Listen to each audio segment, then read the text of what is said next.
Good afternoon from South Florida, where Nikki Fried's election night watch party will begin here at this venue in Fort Lauderdale in just a few hours. Chris just spoke here a few moments ago here in Tampa at what they call Casa Chris. Both candidates are hoping for high turnout, and they're hoping it benefits them. Listen to the numbers. 2.3 million Floridians have already voted early. 2.5 million have voted by mail. But tomorrow is Election Day, and tonight, candidates up and down the ballot are delivering their final pitch in the 11th hour.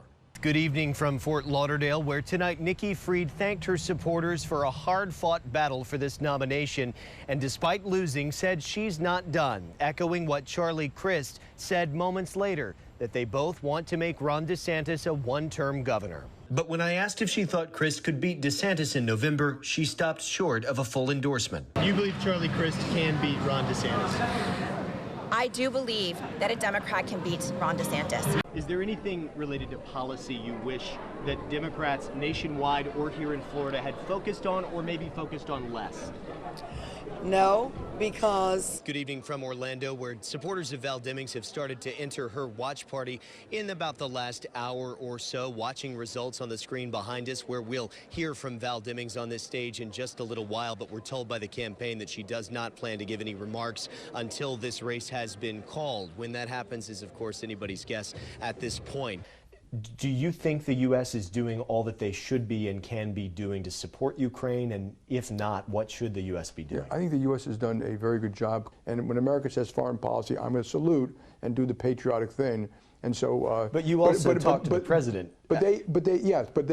They're talking to the business community. Keith, a faculty union chapter president, told me tonight that she thinks this bill chills speech and controls what can be taught in classrooms as the governor continues to target what he calls the woke agenda at every level of Florida education.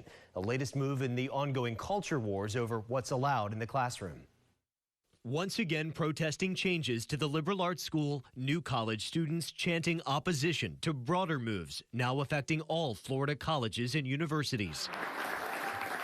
Inside, Governor Ron DeSantis signed Senate Bill 266 into law, banning funding for DEI and restricting teaching about race and gender on all Florida college campuses. With our tax dollars, we want to focus on the classical mission of what a university is supposed to be. Jessica Magnani, professor at St. Pete College and faculty union chapter president, fears students will suffer. I think the governor is perhaps campaigning, and higher education is caught in the crosshairs. The new law will require universities to review teaching, quote, based on theories that systemic racism, sexism, and privilege are inherent in the institutions of the United States, leaving educators wondering how to teach troubled history of racism and sexism across numerous fields of study.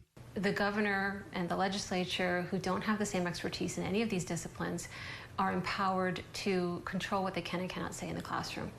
And I personally have a fundamental problem with that. DeSantis appointed new college trustee Chris Rufo, seen blowing a kiss to protesters who say they came to New College for a liberal arts education. The school, one of the flashpoints in the governor's efforts. You don't just get to take taxpayer dollars and do whatever the heck you want to do and think that that's somehow okay. For Magnani, who graduated from 3 Florida universities, questions about the future for educators and for her own family. I don't know if I would be comfortable sending my child to a Florida university, considering the things that are happening right now with this bill. That was not the only reform the governor signed today. He also signed a bill that will create an Office of Public Policy at all state universities, which will be in charge of campus forums, debates, and approve all guest speakers. These laws take effect in July. Jack Royer, 8 on your side. Disney's once self-governing board making a last-minute move to hold on to their power and name-checking the King of England in the process. The governor now wants a full investigation, something the company's CEO today called retaliation. Out in the open at a public meeting, the now disbanded Reedy Creek board made a move that apparently few noticed until now. In an effort to thwart Governor DeSantis' stripping of Disney's self-governing power, the company used an obscure legal clause to retain some of its self-governance until 21 years after the death of the last descendant of King Charles III. Yes, you heard that right. Don't mess with Mickey. You don't mess with the mouse. Tara Newsom is a lawyer and political analyst who says this strange move seems to have everyone asking questions. I think this is clearly a head scratcher that the governor is backtracking once again to go after Disney in clear connection with their comments regarding the Don't Say Gay bill. The governor today calling for an investigation amid the feud spanning a year following the company's denouncement of the parental rights and education law. Republican lawmakers moved to strip Disney of its special governing district and replace it with a board appointed by DeSantis, a move CEO Bob Iger took aim at today.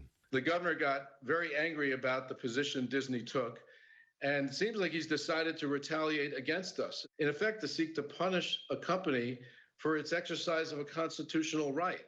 And that just seems really wrong to me. The board's move retains power for Disney and strips it from the newly appointed Central Florida Tourism Oversight Board. That came as a shock to board members last week. This board loses, for practical purposes, the majority of its ability to do anything beyond maintain the roads and maintain basic infrastructure.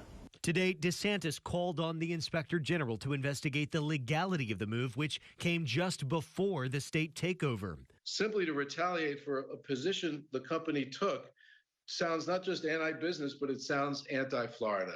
Setting up a new storyline between the governor and the House of Mouse. The governor wants to know if the move was legal and if Disney executives were involved in the decision-making process.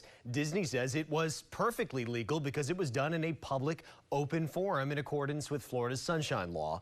And while Disney says it's retaliation, DeSantis nor Republicans have ever made that direct connection. Jack Royer, 8 on your side. The long-awaited announcement now official. We showed that we can and must revitalize America. But the DeSantis presidential rollout on Twitter hit hurdles. Just a massive number of people online, so it's serves as restraining somewhat. Billionaire CEO Elon Musk blaming the large audience for the hiccup, saying 600,000 people were listening for nearly half an hour before DeSantis made a bold promise. If you nominate me, you can set your clock to January 20th, 2025 at high noon. Because on the west side of the U.S. Capitol, I will be taking the oath of office as the 47th president of the United States. No excuses. I will get the job done. Florida Democrats slamming the governor as bad for America. It's our job in Florida as Floridians to continue to expose Ron for being a cruel and dangerous ideologue. You'd really have to look far and wide to find a more deplorable and damaging public figure. Widely seen as Donald Trump's top rival for the nomination, Trump calling DeSantis, who he once endorsed for governor, disloyal and saying he needs a personality transplant. President Biden's team poking fun at the Twitter trouble, tweeting a link to donate during the debacle with a caption, "This link works." The announcement from DeSantis comes in an untraditional way. That might be one of the messages that come out of this failure to launch is Ron DeSantis effective? Is he a ready leader? And can he take America into the future? As the governor tries to become the first person in Florida history to win the White House. I'm Ron DeSantis, and I'm running for president to lead our great American comeback. A bevy of new ads out tonight, but former President Trump out with a new one himself, casting DeSantis as a Trump imposter. Jack Royer, 8 on your side.